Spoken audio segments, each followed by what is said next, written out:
Break के बाद एक बार फिर आपका स्वागत है न्यूज 18 JKLS पर। आप देख रहे हैं ब्रेकिंग एट 10। सीएम सुक्खू आज फिर रामपुर जाने वाले हैं, जहां वो खड़ाहन और बिथल क्षेत्र का दौरा करेंगे।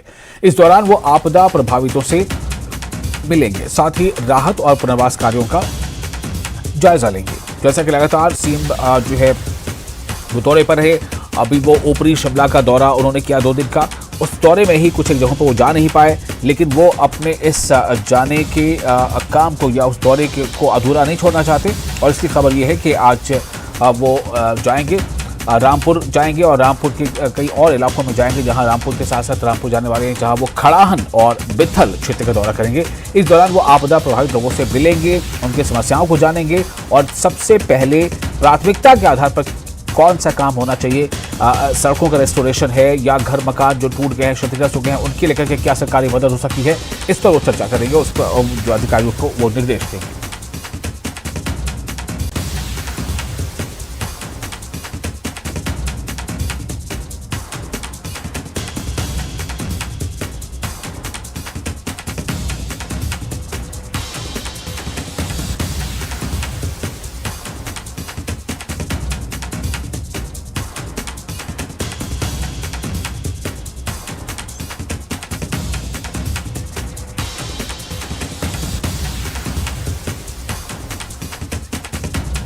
राजेंद्र हमारे साथ जुड़ चुके हैं ज्यादा जानकारी के साथ। राजेंद्र, क्या सीएम का जो आज दौरा है रामपुर का, जहां वो बिथल जाएंगे या खड़ाहन जाएंगे, क्या वो निकल चुके हैं या फिर कौन सा समय है उनके निकलने का और क्या क्या कार्यक्रम आज वहां है? विशाल, कुछ देर में मुख्यमंत्री शिमला से रवाना होंगे। हेलीकॉप्टर के माध्यम से मुख्यमंत्री रवाना होंगे और इसके बाद फिर वो रामपुर के बिथल पहुंचेंगे, वहां स्थिति का जायजा लेंगे। मॉनसून के कारण जो नुकसान हुआ है, क्योंकि पिछले कल ये दौरा होना था, लेकिन बारिश के कारण मौसम खराब हो गया और हेलीकॉप्टर भी उड़ान नहीं भर पाया, तो मुख्यमंत्री को बाय रोड शिमला आना पड़ा और जिसके कारण वो दौरा भी टल गया था। अब आज मुख्यमंत्री दोबारा जा रहे हैं, रामपुर के अन्य क्षेत्रों का जायजा भी वो लेंगे, अब वहाँ पर रुकेंगे और आज शाम तक ही शिमला वापस पहुँचेंगे। तो आज पूरा दिन मुख्यमंत्री का बिथल और रामपुर की जनता को ही समर्पित रहेगा। वहाँ लोगों की समस्याओं को सुनेंगे, खासकर सड़कों के संबंधित जो दिक्कतें हैं, क्योंकि ये पूरी एप्पल बेल्ट है और एप्पल बेल्ट में आजकल का सीज़न बहुत इंपॉर्टेंट एप्पल का रहता है, खासकर रोड ट्रांसपोर्टेशन को लेकर। जिस प्रकार से सड़कों की हालत ख़राब है पूरे प्रदेश में, लगातार बारिश हो रही है, रिकॉर्ड तोड़ बारिश हो रही है। पिछले कई वर्षों से इतनी बारिश हिमाचल प्रदेश में इस सीज़न में नहीं देखी गई है। तो ऐसे में जो नुकसान हुआ है उसका जायजा लेंगे, अधिकारियों के साथ बैठक करेंगे, निर्देश भी मौके पर मुख्यमंत्री देंगे अधिकारियों को। ये बड़ी बात है। और इसके अलावा जहाँ जहाँ रेस्टोरेशन वर्क, खासकर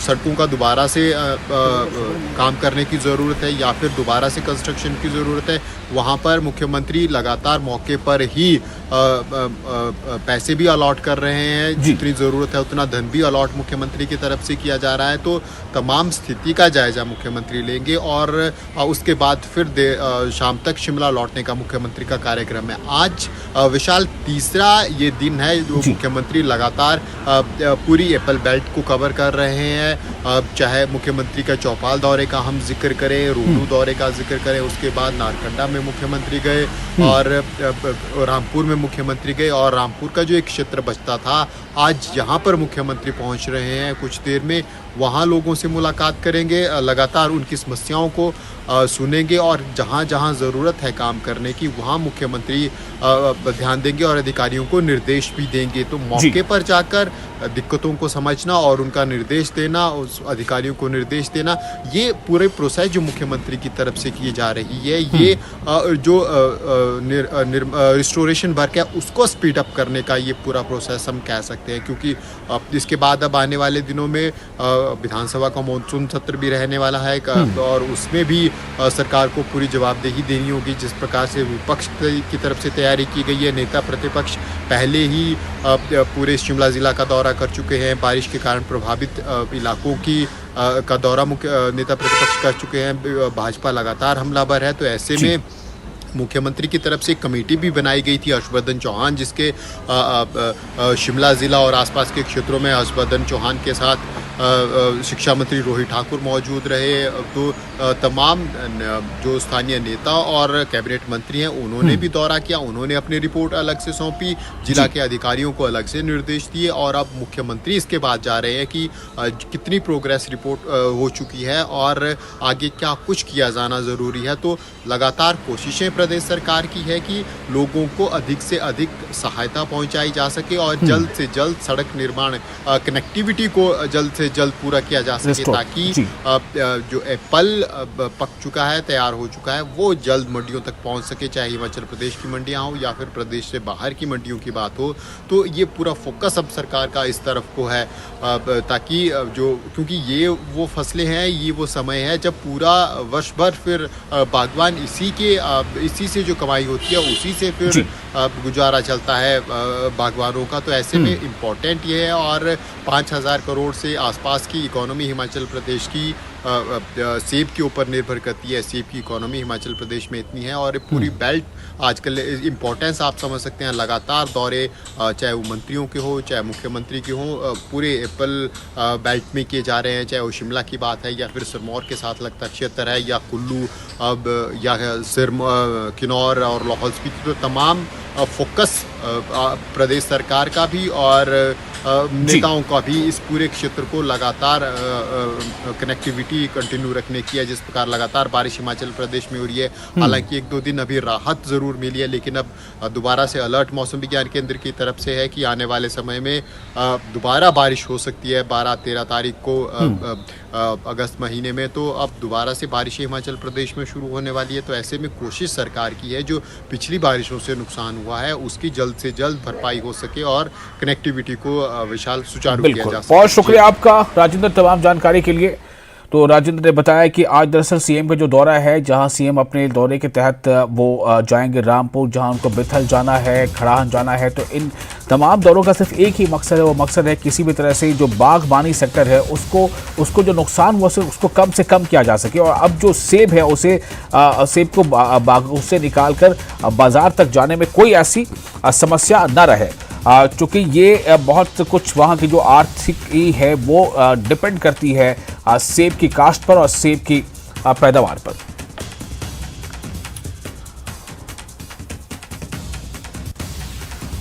और अगली खबर, लाहौल स्पीति में भूकंप के झटके महसूस किए गए। रिक्टर स्केल पर 3.4 की तीव्रता के झटके महसूस किए गए। जमीन के 5 किलोमीटर अंदर केंद्र इसका बताया जा रहा है। जान माल के नुकसान की कहीं से कोई खबर अभी फिलहाल नहीं है।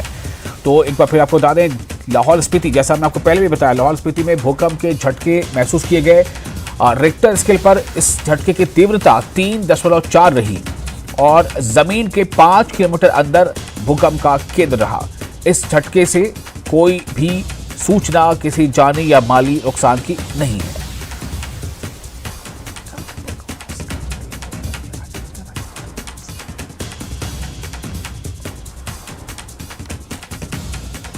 राजेंद्र, आपके पास मैं फिर से आ रहा हूं, चूंकि अब इस खबर को भी काफी समय हो चुका, लेकिन क्या ऐसी कोई खबर अब मिल पाई है? जो कि पहले जब खबर आई थी तो उस वक्त सूचना की थोड़ी कमी थी। एक बार बार ये सवाल आता है कि इतनी जल्दी ये जो झटके आ रहे हैं, तो क्या अभी इस झटके से कोई नुकसान की खबर है राजेंद्र?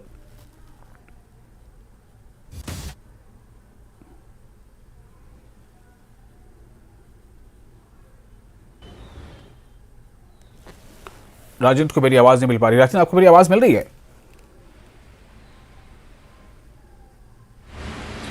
विशाल, अभी तक जान माल के नुकसान की कोई खबर नहीं है, क्योंकि अब जो तीव्रता थी भूकंप की वो काफी कम थी। जी जी जी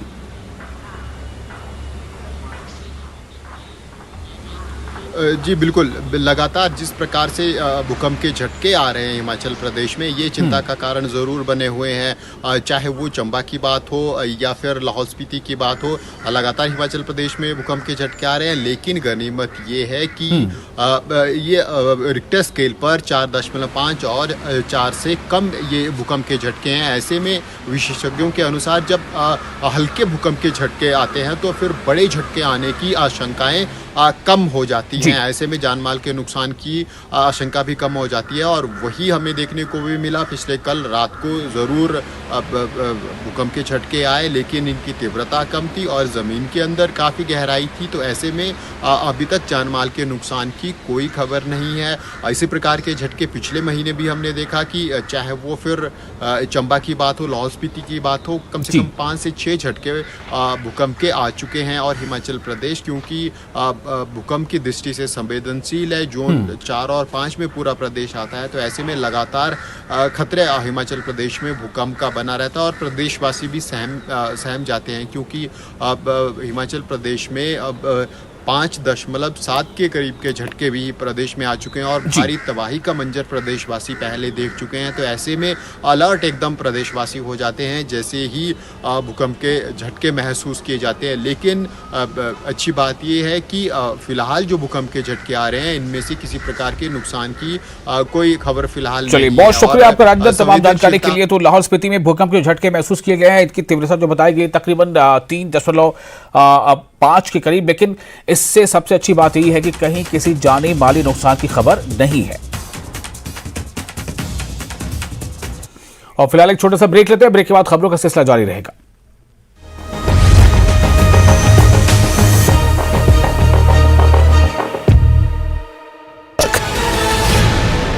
हौसले बुलंद, जिला जेल की सुरक्षा में लगाई सेंध, जेल में बंद बदमाश से मुलाकात के दौरान बनाया वीडियो, सोशल मीडिया के जरिए व्यापारियों को दी धमकी।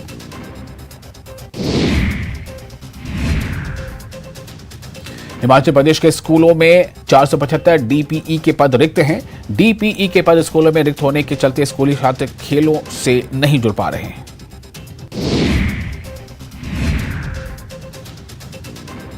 कांग्रेस विधायक अजय सोलंकी ने जिला मुख्यालय नाहन स्थित कैंट स्कूल में खंड स्तरीय अंडर 14 टूर्नामेंट का शुभारंभ किया।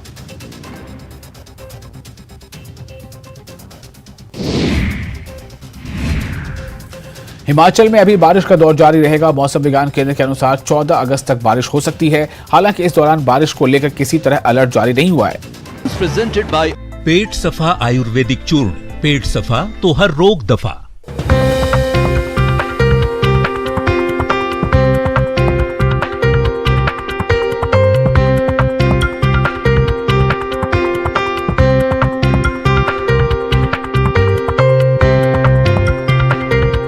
हेडलाइंस प्रेजेंटेड बाय पेट सफा आयुर्वेदिक चूर्ण, पेट सफा तो हर रोग दफा।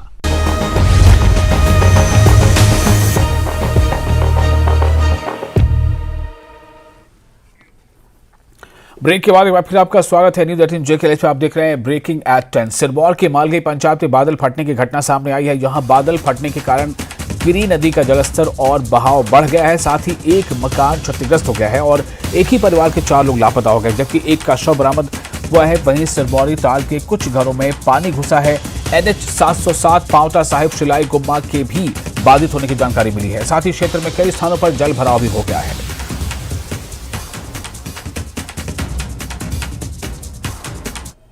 उनकी मम्मी पापा 2 बच्चे, उनका कोई पता चल पाया है? अभी कुछ नहीं पता। बाकी गांव में किस तरह के हालात हैं? गांव में तो सर बहुत खराब हालात, बहुत ज़्यादा। आप लोग कहाँ जा रहे हैं? बाप तो देखते हैं बगल में जाएंगे। एक घर तो बिल्कुल ही बह गया है और उसमें 5 लोग आ गए, नहीं पता चल रहा कि अभी कहाँ है क्या है, मलबाई बहुत है। और बाकी लोगों की क्या स्थिति है? गांव के बाकी गांव की कैसी बाकी स्थिति लोगों है? को तो हम लोगों ने बिल्कुल कुछ को सेफ जगह छोड़ दिया और कुछ को साथ लेकर के सेफ जगह छोड़ दिया ऊपर आकर के सिरमौर में। 3-4 घर ऐसे हैं जो सेफ हैं, बाकी पूरे गांव में वैसे मलबा पूरा गांव में नीचे ताल में ना हलचल मची हुई है पूरी। क्या हुआ था? कितने बजे की घटना है ये बादल फटने से बादल फटा ही। हम तो अभी शाम को गए थे, बारिश लगी हुई थी, पता लगा कि इसके सिस्टर वगैरह थे वहाँ पे ना। हम उनको देखने गए तो वहाँ जाके देखा स्थिति बहुत ज़्यादा ख़राब थी और जो लोग वहाँ पे थे उनको सेफ जगह पहुँचाया और कुछ जो थे आने वाले उनको ऊपर लेके आए। और सतीश हमारे साथ जुड़ चुका है संवाददाता ज्यादा जानकारी के साथ। सतीश, इस वक्त क्या स्थिति है? एक ही परिवार के 5 लोग लापता थे, क्या अपडेट मिल रहा है? क्या कुछ मालूम हो पाया है? और बाकी और धीरे धीरे और अभी वहां नुकसान का क्या अंदाजा मिल पा रहा है? कितना बड़ा नुकसान हुआ इससे?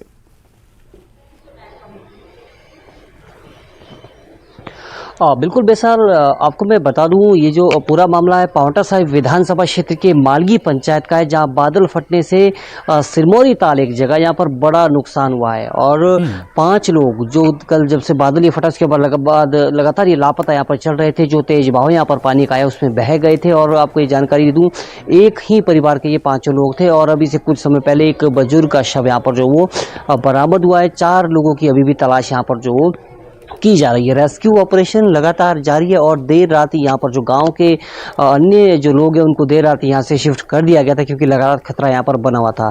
मौजूदा स्थिति की बात करूं तो सैकड़ों की संख्या में यहाँ पर स्थानीय लोग मौजूद है, प्रशासन यहाँ पर मौजूद है। इसके साथ साथ कुछ बड़ी पॉकलेन मशीनें जो कि एनएच के निर्माण कार्य में लगी हुई थी उन मशीनों को अब गाँव में उतारा गया है नीचे और यहाँ पर मलबे को हटाया जा रहा है। कोशिश यही की जा रही है कि 4 लोग जो लापता है उनका कुछ पता चल सके। अभी तक कोई पता नहीं चल पाया और एक जो मकान है पूरी तरीके से वो यहाँ पर क्षतिग्रस्त हो चुका है, बह गया वो मकान और उसी मकान में ये 5 लोग मौजूद थे। एक शव अभी तक इनमें से जो मिल चुका है। तो कोशिशें यहाँ पर यही की जा रही है रेस्क्यू ऑपरेशन के दौरान कि उन लोगों का कुछ पता चल सके जो लापता यहाँ पर चल रहे हैं और युद्ध स्तर पर यहाँ पर जो वो कार्य राहत और बचाव का मौजूदा समय में चल रहा है।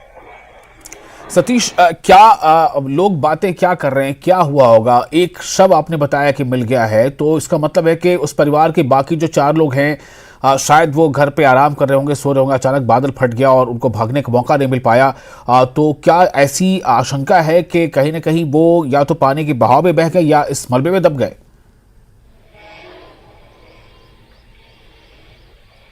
बिल्कुल, देखिए आशंका यही जाहिर की जा रही है क्योंकि लोगों का ये कहना है कि जो सभी लोग हैं अपने घर में ही मौजूद थे। परिवार के कुल 6 सदस्य हैं। परिवार का एक जो छोटा बच्चा है वो किसी दूसरे घर में गया हुआ था और देखिए जैसे ये बच्चा दूसरे घर में गया था उसके कुछ समय बाद यहाँ पर इतनी बड़ी घटना जो है वो हो जाती है। लोगों का ये कहना कि अचानक गाँव के पीछे से पानी का तेज बहाव आता है और जब तक लोग संभल पाते कुछ लोग कुछ तो यहाँ से भाग गए थे, कुछ ने अपना बचाव कर लिया, पर ये परिवार शायद इस परिवार को मौका ही नहीं मिल पाया अपने बचाव कर। यही कारण अभी आशंका जो जताई जा रही है कि शायद ये पूरे परिवार के जो 5 लोग हैं वो इसी बहाव में बह गए हैं। हालांकि भी साफ तौर पर नहीं कहा जा सकता पर आशंका जाहिर की जा रही है क्योंकि एक शव अभी बरामद भी यहाँ पर हो चुका है। तो फिलहाल कोशिश यही की जा रही है कि उनकी तलाश यहाँ पर की जा सके और रेस्क्यू ऑपरेशन जोरों पर यहाँ चल रहा है। कई मशीनें यहाँ पर जो लगाई गई है जो मलबे को इधर उधर हटा रही है क्योंकि मकान वो पूरी तरीके से क्षतिग्रस्त हो चुका है। तो राहत बचाव कार्य जोरों पर यहाँ चल रहा है। जी सतीश, बहुत शुक्रिया आपका तमाम जानकारी के लिए और जो भी अब खबरें सामने आएंगी वो आपको हम अपने दर्शकों को अपडेट करते रहेंगे। फिलहाल यह है कि जो एक ही परिवार के 5 लोग लापता थे उनमें से एक का शव बरामद हो चुका है।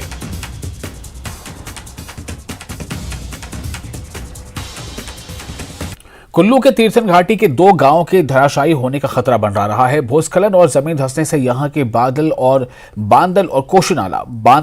कोशुनाला गांव के करीब 20 घरों की बुनियाद खिसकने लगी है, जिससे घरों में दरारें आ गई हैं। हर पल खौफ के साए में जी रहे लोग सरकार से मदद की गुहार लगा रहे हैं।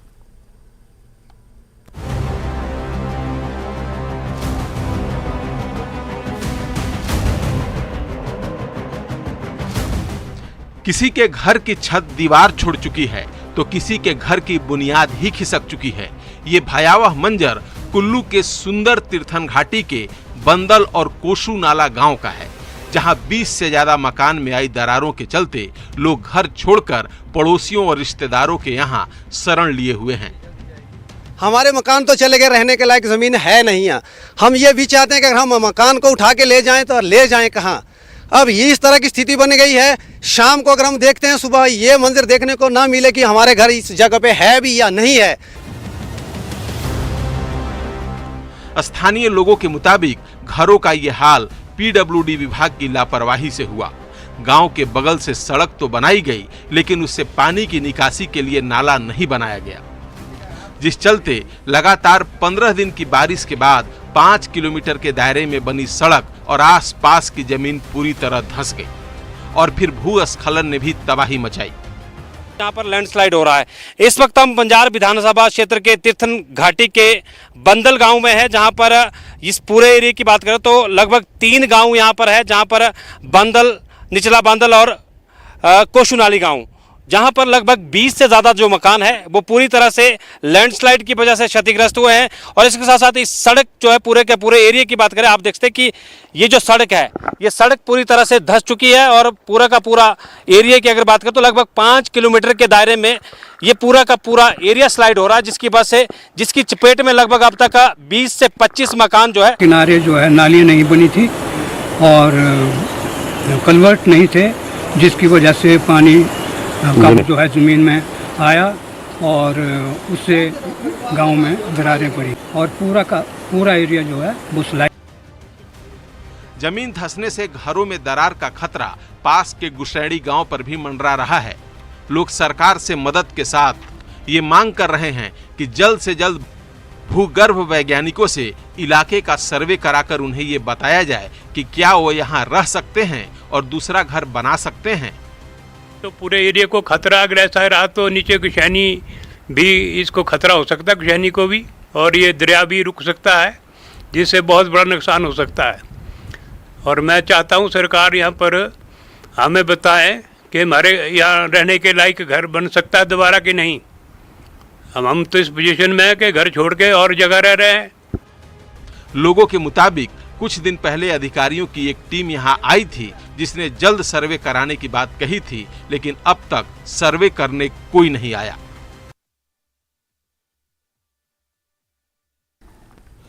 और मंडी के पंडों में 100 साल पुराना पुल बहने के बाद अब वहां झूला पुल बनाया जा रहा है, जिसे लेकर स्थानीय लोग ये सवाल पूछ रहे हैं कि जब बाकी जगहों पर वैली पुल बनाया जा रहा है तो पंडों में झूला पुल आखिर क्यों। ये रिपोर्ट देखिए, हमें दी इजाजत।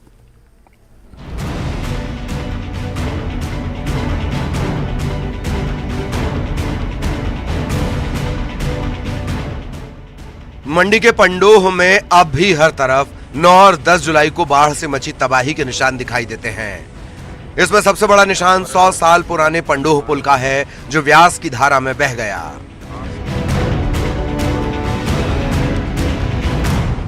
पुल के बचे हुए हिस्से पर अब कुछ लोग कपड़े सुखाते हैं, मगर बादर इलाके से 12 पंचायत के लोग पंडोह नहीं पहुंच पाते, जिससे बाजार में भी सन्नाटा पसरा रहता है। पंडोह जो हमारा कस्बा है उसको आसपास की पंचायतों से उसकी कनेक्टिविटी बिल्कुल टूट गई, और जो आसपास के पंचायतों से लोग यहाँ पे आते थे, सामान लेने के लिए आते थे और भी किसी और पर्पसेस के लिए आते थे, वो सारा बिजनेस जो है पंडोह बाजार में नील हो गया। तो मैक्सिमम जो है 60% कस्टमर्स जो है आसपास के गाँव से ही पंडोह में आते थे, तो सबका बिजनेस अच्छी तरह चलता था। हालांकि सरकार की तरफ से यहाँ नया पुल बनाने का काम शुरू कर दिया गया है। कहा गया है कि पहले झूला पुल बनेगा, जिससे जरूरी सामान और लोगों की आवाजाही जल्द से जल्द शुरू हो सके, और बाद में वैली ब्रिज बनाया जाएगा। मगर लोग इस बात को लेकर आशंकित हैं कि कई पंडोह और बादर के लोग झूला पुल ही झूलते न रह जाएं। आज हमारे पंडोह बाजार में इतना सुनसान पड़ा है क्योंकि पुल की वजह से यहाँ 12 पंचायतें साथ में लगती है, इसका लोगों का आना जाना डेली होता था। तो अब सरकार उसके एक झूला पुल बना रही है। हमें सरकार से निवेदन है कि झूला पुल कहीं झूला ही ना रह जाए बन के, क्योंकि इस पुल का सरकार को शीघ्र जल्दी निर्माण करना चाहिए, जिससे कि इस लोगों को आने जाने में दिक्कत ना हो। चाहते हैं जहाँ से लोगों का आना जाना 10 मिनट में पंडोह, 10 मिनट में वापस। और पंडोह बाजार की भी जो आर्थिक स्थिति है इसी पुल के ऊपर टिकी हुई थी, परंतु अब जो है और जगह जो देखते हैं हम वहाँ पर काम शुरू हो चुका है।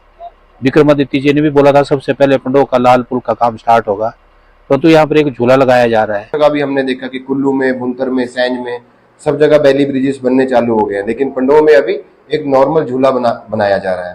तो ऐसा ना हो कहीं ये पुल की जगह में ये झूला ही पंडोह के लिए झूला ही रह जाए। तो आपसे निवेदन है मंत्री जी कि कृपा करके इस पुल को शीघ्र बनाया जाए। सरकार की तरफ से ये कहा जा रहा है कि चूंकि वैली ब्रिज बनने में वक्त लगेगा, इसीलिए पहले झूला पुल बनाया जा रहा है, लेकिन जल्द ही वैली ब्रिज का भी निर्माण शुरू कर दिया जाएगा। वीरेंद्र भारद्वाज, न्यूज़ 18 मंडी।